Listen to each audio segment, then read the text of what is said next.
This is assignment 5-6. The graph of the function y equals f of x is at the right. It consists of a line segment and a semicircle in the middle.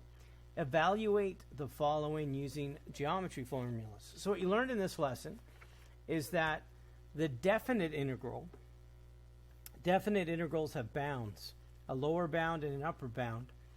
That one of the definitions of integration is the area under the curve. So for number one, from -4 to -2, can you find the area below the graph and trapped by the x-axis? So from -4 to -2, we could break it into a rectangle and a triangle. I'm just going to use a trapezoid. So to find that, I'm going to first write down the question again. I'm integrating from -4 to -2 of f of x dx. To find the area of a trapezoid, it's 1/2. And then you add the bases. So the base at the top is 1, plus the base at the bottom, which is 2, and then the height of that trapezoid, which is also 2. Put it all together, and you get 3. Let me show you my work. I think this is going to be upside down, but I can fix it. So that's the formula for a trapezoid. Half the bases times the height. 3 plus times 2 is 6, and half of 6 is 3, and you got it. And yes, you could have made it into a rectangle and triangle and get the same answer. Number 2. How about from 0 to 2? What shape is that? Well, from 0 to 2, it's a semicircle, but if it's 0 to 2, it's half of a semicircle. So you could think of that as a quarter of a circle. So from 0 to 2, it's 1/4 of a circle. Now the area of a circle is pi r squared. So what I need to do is figure out what the radius is of that circle. From the center out, you can see count, it's 2, that's the radius. And the last thing I need to be aware of is that it's below the x-axis. Area that's below the x-axis is a negative value. So then calculate it, and I get negative pi.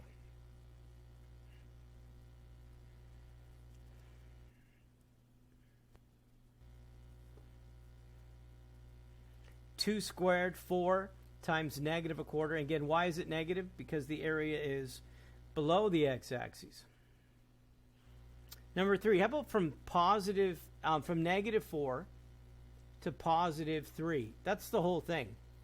So from -4 to +3 is all the areas, and we're just going to break it up into areas above and below, and that's different shapes. So we already found the area from -4 to -2. We said that's +3. We found the quarter of a circle is negative pi. So then the full half circle would be -2 pi. I just double the answer, but it's negative.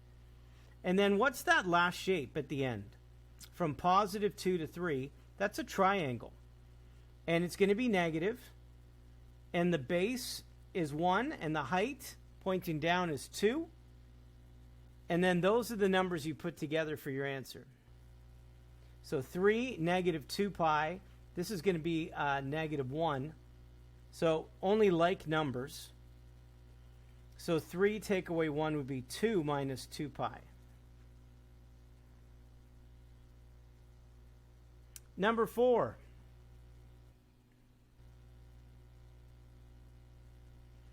Number 4 says, can you integrate from -2 to +2? And it's a little different. It says f of x plus 2. So how am I going to answer that? Well, I'm going to separate it into 2 integrations. So one is f of x, and then the second one is just 2. So let me show you what I did.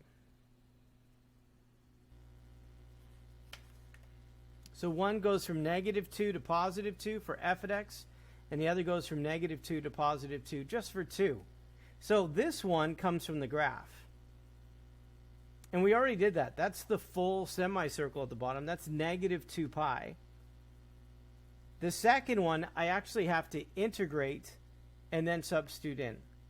So 2, if I integrate it, is 2x. And I'm integrating from negative 2 to positive 2. Meaning, I'm going to plug in positive 2, subtract, I'm going to plug in negative 2. So first I plug in positive 2, subtract, plug in negative 2. Now a negative times a negative is positive. So all of this would be negative 2 pi plus 8. Done.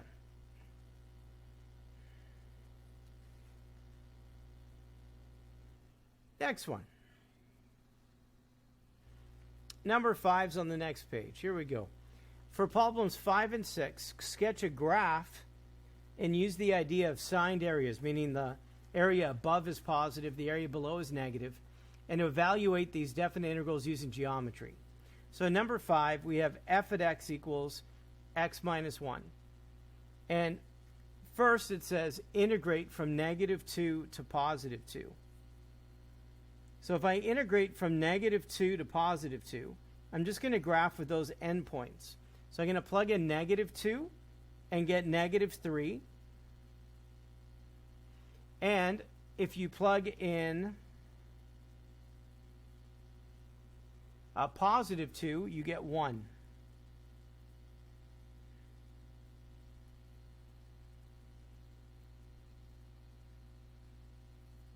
So let me show you what I got so far. And again, I'm integrating from negative 2 to positive 2. And I want to find the area to be able to integrate. So I graph the line from negative 2, negative 3. That's just the integration part right here. And I want to integrate from there to there. So the first thing I notice is that we have two triangles. So we have this triangle here that's going to be negative. So that x-intercept's important. That x-intercept's at positive 1. So if I count across, how far is the base? You would count 1, 2, 3. And the height, which is also 3, so that's negative because it's below. Then we have another little triangle right here. Half the base times the height. That's going to be positive. So that's 1 times 1, but half. So if I put this together, I get negative 9 over 2 plus 1 half. So that's negative 9 over 2. And altogether, that gives me the answer negative 4. All right, let's answer part B and see what part B asks. Part B asks, what's the absolute value of the same thing, right? So part B says, how about the absolute value from negative 2 to positive 2? Now, what does that mean? When you do the absolute value, all areas that were below the x-axis now are above. It means all areas now are positive numbers. So we don't have negative 9 over 2. Now we have positive 9 over 2. Everything else stays the same. And if I add this together, I get 5. Part C. No, part C. What's the next part here? That was A and B, 6. So in 6, we have g at x is equal to 2x plus 3. The x-intercept's important there because it tells me what's above and below. So if I go from negative 2 to 0, I need to know there's an x-intercept there. So I'm going to graph this.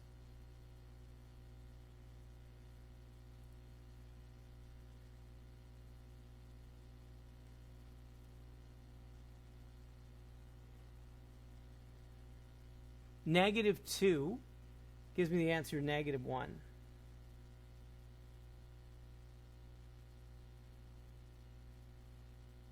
I'm going to show you my graph in a second.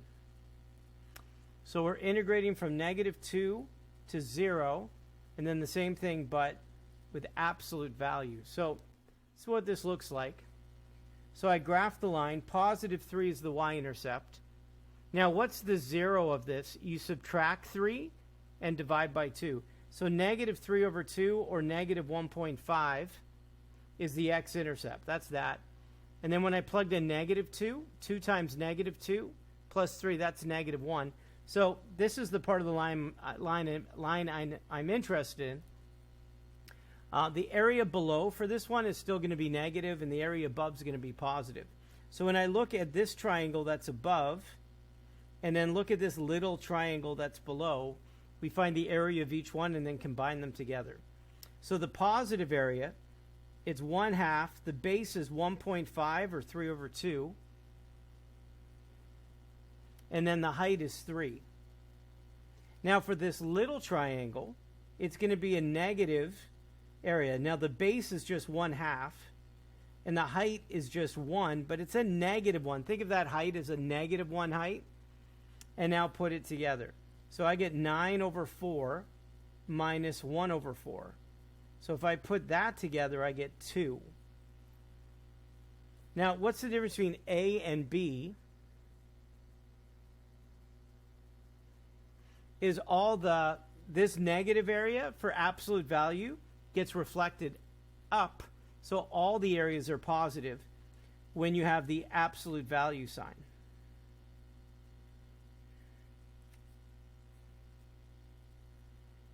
So we already did the work, 9 over 4, but now it's not negative a quarter, but plus a quarter.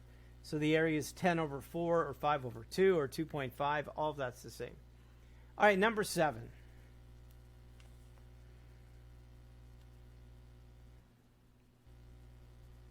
So from 7 to 15, we're going to practice integrating without a calculator. None of these we're going to be doing using graphing. We're just going to integrate them algebraically. So let's start with one at a time. 0 to 2, 1 minus 2y dy. So I'm going to integrate this. 1 is y. Negative 2y will be negative 2y squared divided by 2. The 2's do divide out. And we're integrating this from 0 to 2. So it's the same work we did before in integrating. We just have an extra element. When it's a definite integral, it becomes a substitution question at the end. We substitute in the top number. The top bound gets substituted in. Put parentheses around it. Subtract. Put parentheses around the next one. Plug in 0. Notice when I plug in 0, 0 take away 0 squared is 0. 2 subtract 4, and the answer is negative 2. Number 8. Just practicing with definite integral. That extra step of substitution and subtracting.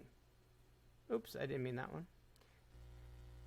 Number 8. Can you integrate from negative 2 to positive 2? 3/2 x squared minus x dx. So step 1 is to integrate this. So to integrate this with the power rule, the anti-power rule, is I add 1 to the exponent and then I divide. Now in this case, dividing means times the reciprocal.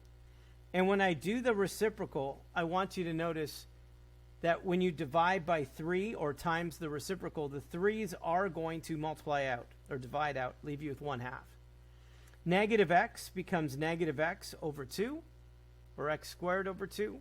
And again, we're integrating from negative 2 to positive 2. So draw a vertical line and have your lower bound and upper bound, and then you do a substitution.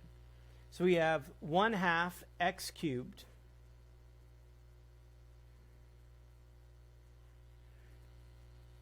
so it becomes 1/2 2 cubed minus, then you still plug in 2. So that's 2 squared over 2. Put parentheses around it. Subtract, parentheses again. Now plug in negative 2. So it's 1/2 negative 2 cubed minus negative 2 squared over 2. Now, first of all, that's a great answer. If that was like a free response question, you would leave it and get full credit. You wouldn't have to simplify it. But if I was needing to simplify it, 8 divided by 2 is 4, and 4 divided by 2 is 2. So we have that. On this side, negative 8 divided by 2, and positive 4 divided by 2, and then just work this out. So that's 2 subtract negative 6, and when you subtract a negative, it's positive, so you get 8. All right, number 9.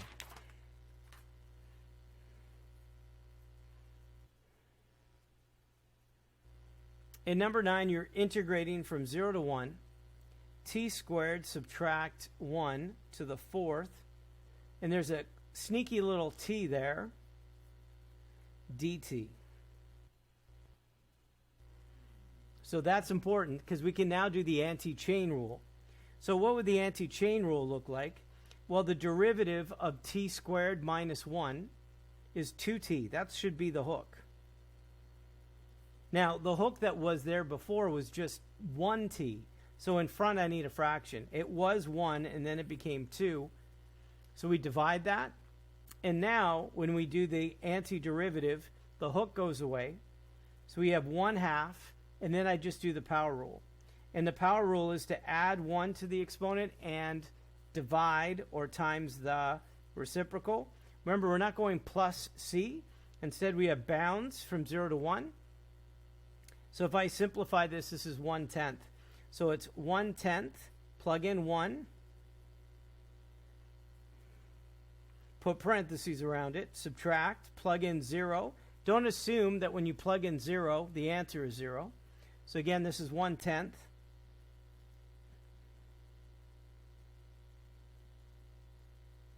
Now, if this was free response, you'd let it go and you get full credit.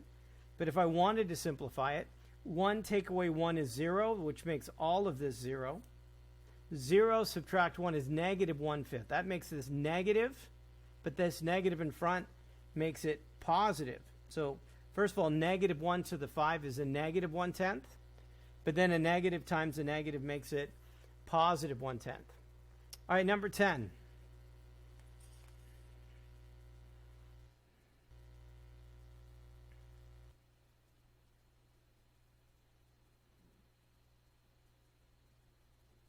I was just trying to remove. There it is. Okay, so number 10. We're integrating from negative 2 to negative 1. 1 minus 3x to the 4th over x squared dx. So step 1 is to understand the integration. And then step 2 is to do the substitution and subtracting because it's a definite integral. So first thing I recognize is that we have a monomial that I could simplify. So I have 1 over x squared. That's x to the negative 2. And I got negative 3. And then when you subtract the exponents, it's negative 3x squared. So I'm simplifying this so I can do easy anti-power rule with calculus rules. So x to the negative 2, add 1 and divide. Again, add 1 to the exponent and divide. Notice the 3's divide out. And again, we're integrating from negative 2 to negative 1. Now's the substitution part, parentheses. Plug in negative 1 to begin with.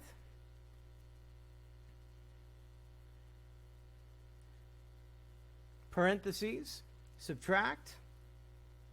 Same thing with negative 2.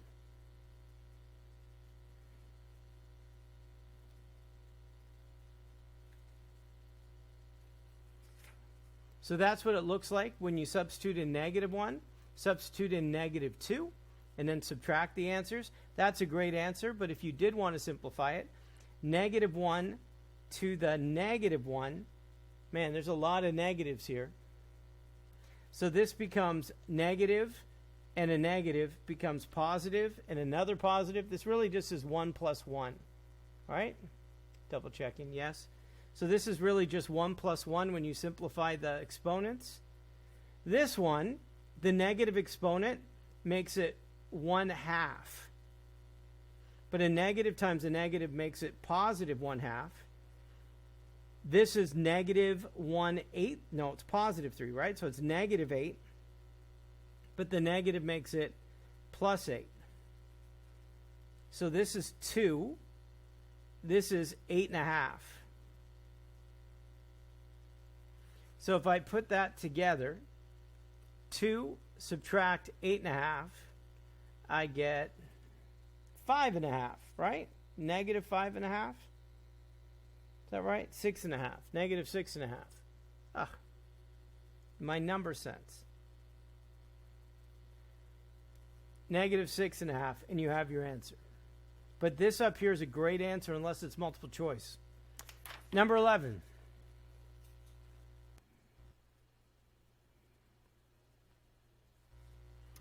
Integrate from 1 to 4. 2 root x, subtract 1 over root x. It's going to be that same idea of what we just did. So step 1 is just the integration part, and then step 2 is substituting and subtracting. So I see the monomial, so I'm going to separate it into both numerators. So in other words, what's 2 root x over root x? That's just 2. And negative 1 over root x is negative root x, or negative x to the negative a half.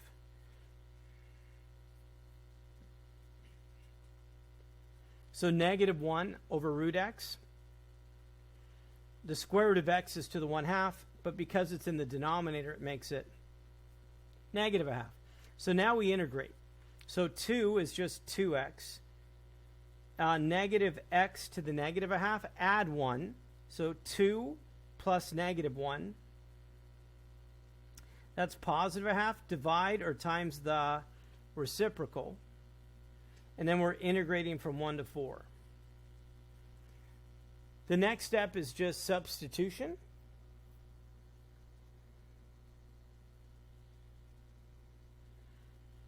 So we're going to substitute 4 in, use parentheses.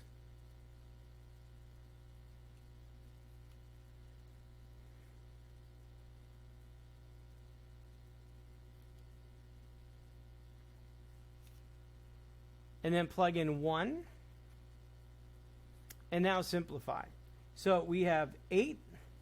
4 to the 1/2 means the square root of 4, so it's 2 times 2. This is 2. 1 to any exponent, it's 1. So 2 times 1, that's 2. So this is actually going to be 0. So 8 take away 4 is all that's left, and you have your answer. That's the area under the curve. That's what the area would equal. All right, positive. I am positive. 12. And positive 12. So we're integrating from 1 to 8. U to the 2/3 plus u to the negative 1/3 du. So do the anti-power rule. So step 1 is to integrate. This feels like a u substitution, but it's already u. So we're not doing any substituting that way. So power rule means to add 1. So 3 plus 2 is 5/3. Divide or times the reciprocal. Same thing here. We're going to add, so that's 2/3, and then divide or times the reciprocal. And then we're integrating from 1 to 8. So first we're going to plug in 8. Put parentheses around it. Subtract. Now substitute in 1.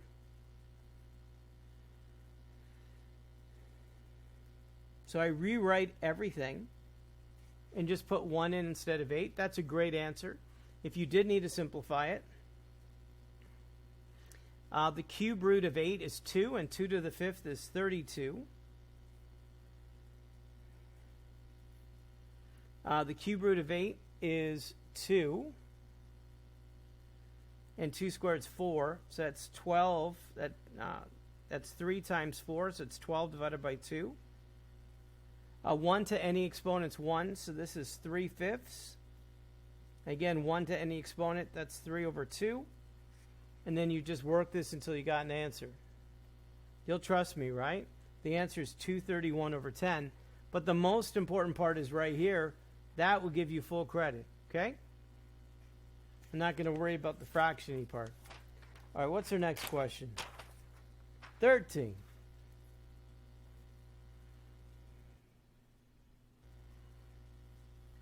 Integrating from 1 to 2, dx 2 and the square root of 3x minus 2. So what technique are we going to use here so we can integrate it? So 2 by itself is 1/2. 3x subtract 2 is to the exponent negative 1/2.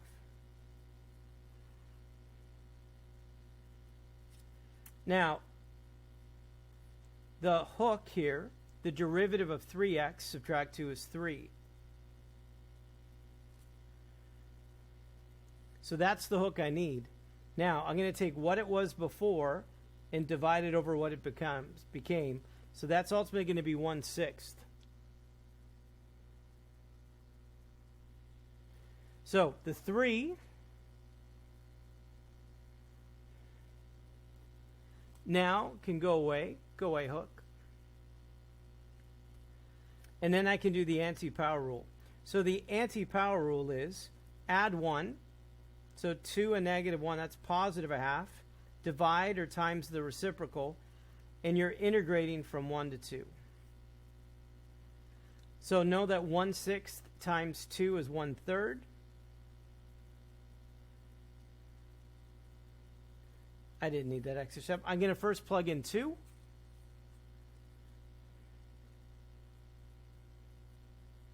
Subtract, use parentheses. Same thing, copy it down again. Now use 1. That's a great answer right there. You can leave it alone. If you needed to simplify it, 6 take away 2 is 4, and the square root of 4 is 2. 3 take away 2 is 1, and 1 to any exponent is 1, so that's just 1/3. So this is 2/3 subtract 1/3. So that whole thing, the area under the curve there is 1/3 as your answer.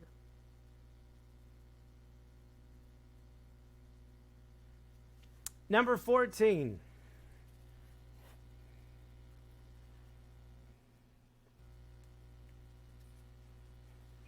In number 14, you're integrating from 0 to 3, and it's 2x over the square root of x plus 1.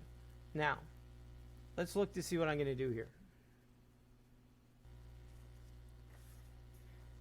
Notice that the hook here is positive 1, and it doesn't match. They're unlike terms with the hook that's already outside the parentheses. I have to use u substitution.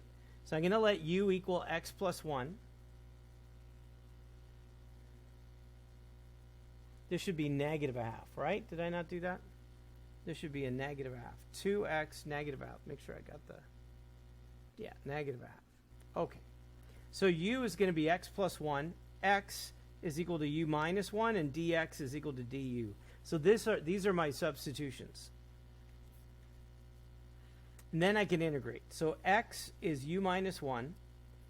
X plus 1 is u to the negative a half, and then dx is du. So that's what we're going to use. We're going to do some algebra. Still not integrating. So 2u, make sure there's an exponent here. We're going to distribute, right? So we're going to add the exponents, so it'll be 2u to the positive a half when you add the exponents. And then we're going to distribute again 2 times negative 1. So that's negative 2u to the negative a half. So we distribute to get rid of the parentheses. Now we can do the anti-power rule. So now we can add 1, divide or times the reciprocal. Same thing here. Add 1 or divide or times the reciprocal. And we're integrating from 0 to 3. So I'm going to clean this up real quick. So that's 4/3. Now, I made a mistake here. And I'm going to tell you where I made my mistake. It has to do with the bounds. That once you replace, you have to change the bounds too. And I made this mistake.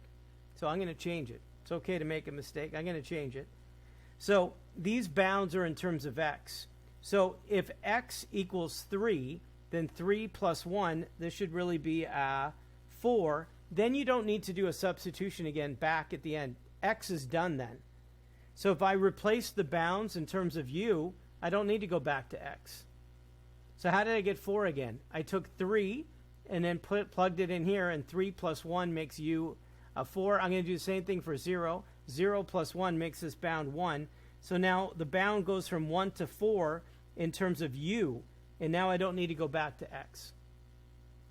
So we still have 4/3. I'm going to plug in 4 to begin with.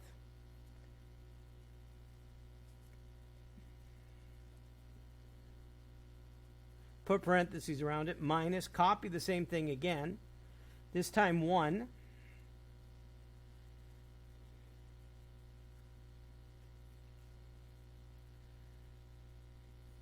and that's a great answer. If you wanted to simplify it, the square root of 4 is 2, and 2 cubes is 8. The square root of 4 is 2 times 4 is negative 8. 1 to any exponent leaves me with 4/3. This leaves me with minus 4. What would happen if I put it all together? I'm going to do the work for you, and you get 16 over 3. Trust me. Move on. All right, number 15.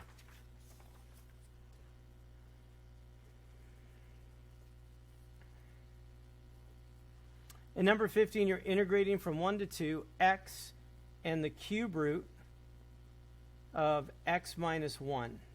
So that's to the 1/3. So same thing here's going to happen. So the hook here gives me positive 1, and x, they're unlike terms. So I have to do a u substitution. U is going to equal x minus 1. That means x equals u plus 1. That means dx is equal to du. So I'm going to change the bounds. I'm not going to make that mistake. Plug 2 in and tell me what u equals. So 2 take away 1. Now the bound is 1. Plug 1 in, and now the bound is 0. X is u plus 1. X subtract 1 is u, and that's to the exponent 1/3, and dx is du. Next, I'm going to do some algebra. So that's to the exponent 1. So when I distribute and add them, that's u to the 4/3, and then 1 times that is just u to the 1/3. Now we're set up to do calculus, integrate. So we're going to add 1. So 3 plus 4 is 7/3, and then the reciprocal. 1/3, add, and it's 4/3, and then the reciprocal. And I'm integrating from 0 to 1. Now just copy and plug in. So we're going to plug in 1. Just make sure you use parentheses.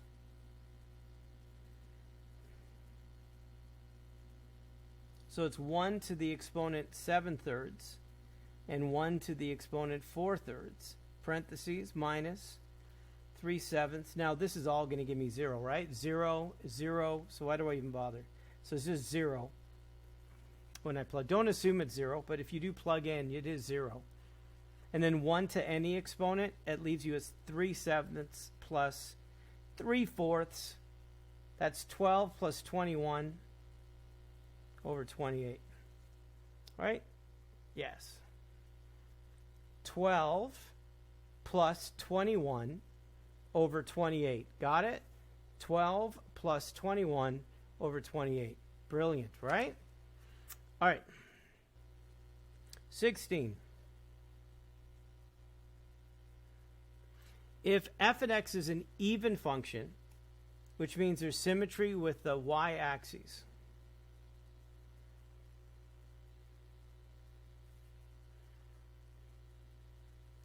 So if there's symmetry with the y-axis, from 0 to 3, so that's to the right of the y-axis, is positive 3.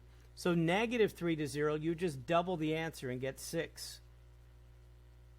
So if I know from 0 to 3,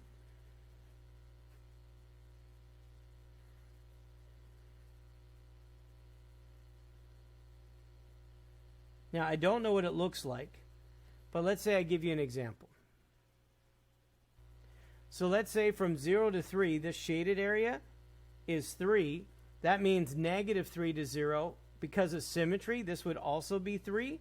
So if you add them up, it would give you 6 from negative, wait a second here, make sure I didn't make a mistake. So from negative 3 to 0, the answer is actually the same one. It's 3. But from negative 3 to positive 3, then you double it up and get 6. From 3 to 3, the bounds are exactly the same. The area would be 0. And then D,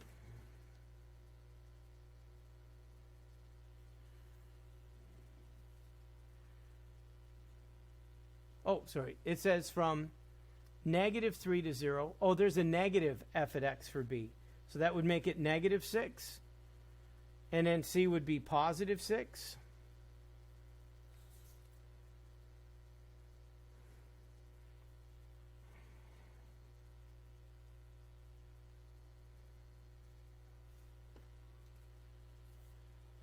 And then, where are we at? D. From 3 to 0, when you flip the bounds, it changes, becomes the opposite sign with the same number. So 0 to 3 is positive 3. Flip the bounds, so it's now positive 3 to 0. That's allowed. The bottom number can be greater, but that means that you do the opposite sign. So D would be negative 3. So this is the answers: 3, negative 6, 6, and negative 3. For number 17, now it's an odd function. So like think of an odd function. I'll show you what, like think of an odd function, what it would look like. So for this, an odd function from 0 to 3 is negative 5. So actually I should draw it this way. I changed my mind.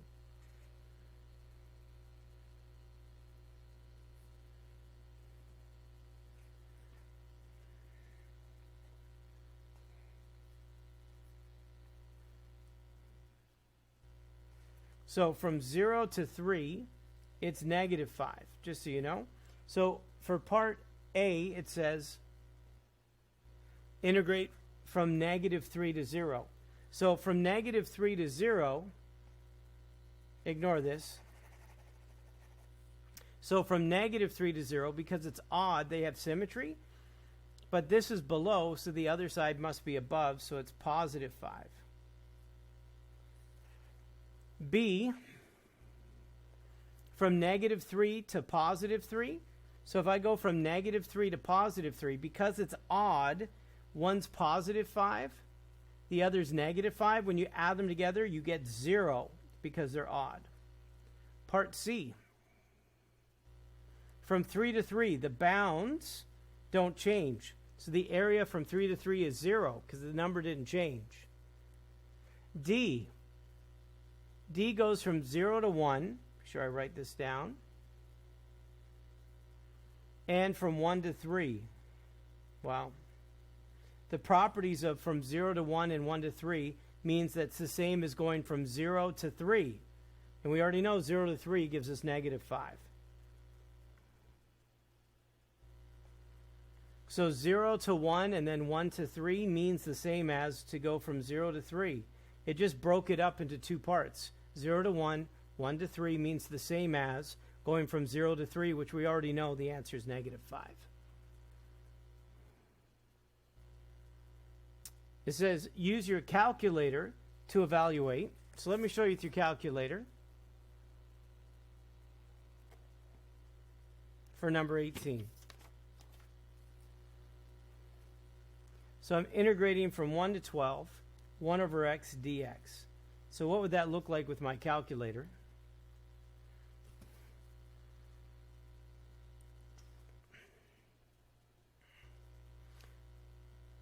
So I can clear what I have here. So if I want to integrate, press menu calculus. Where's the definite integral? So that's 3.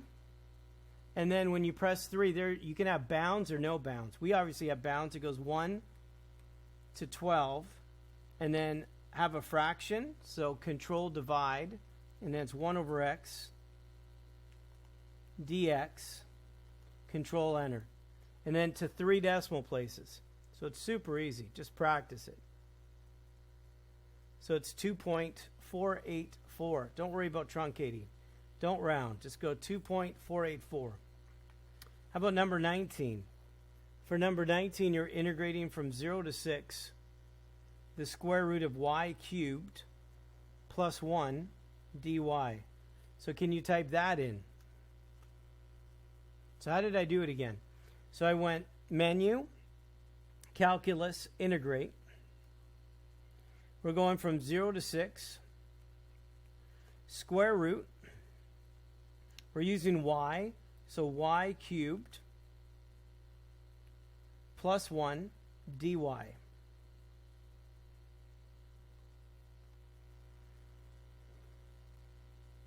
I get 36.547.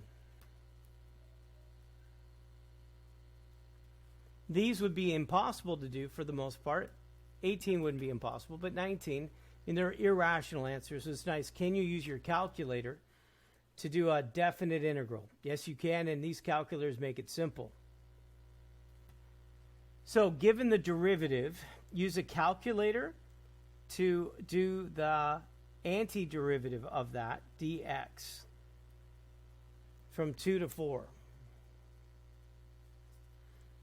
All right, let me show you what that would look like. Again, menu calculus.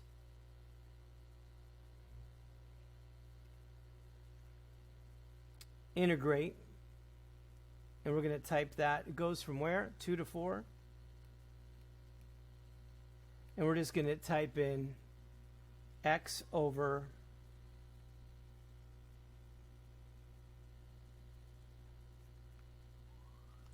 x squared subtract x.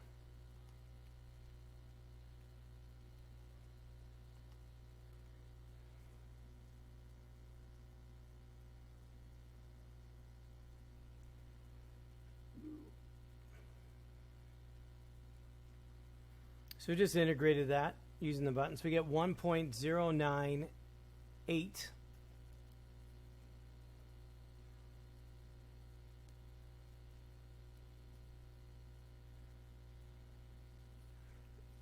Then it says you have a starting value. So in part B, the starting value is at 3. So f at 2 equals 3. So the starting value is at 3. And then we started, the x value we started at was 2. And we want to know the x value at 4. So to find what happens, the increase or decrease, we integrate from 2 to 4. So we start with the y value, 3, add, and we integrate from 2 to 4 that function. Now we already did that integration from 2 to 4. So all I need to do with the calculator is add 3. So it's 4.098. So our starting value is 3. The x value we started with was 2. We want to know the x value at 4, so we integrate. We already did that integration, so it's just 3 plus that. So we have our answer, 4.098. All right, so that's going to be the last one for this video. I'm going to do a part 2 after this. So I did up to number 20A and 20B. That has to do with the lesson that we just did in integration. And now there's some review questions that are the most important part. That's going to be another video doing part 2. I appreciate you. I respect and you're a big fan that you chose to do your work. So I'm super proud. So Mr. G Math over and out. Until next time.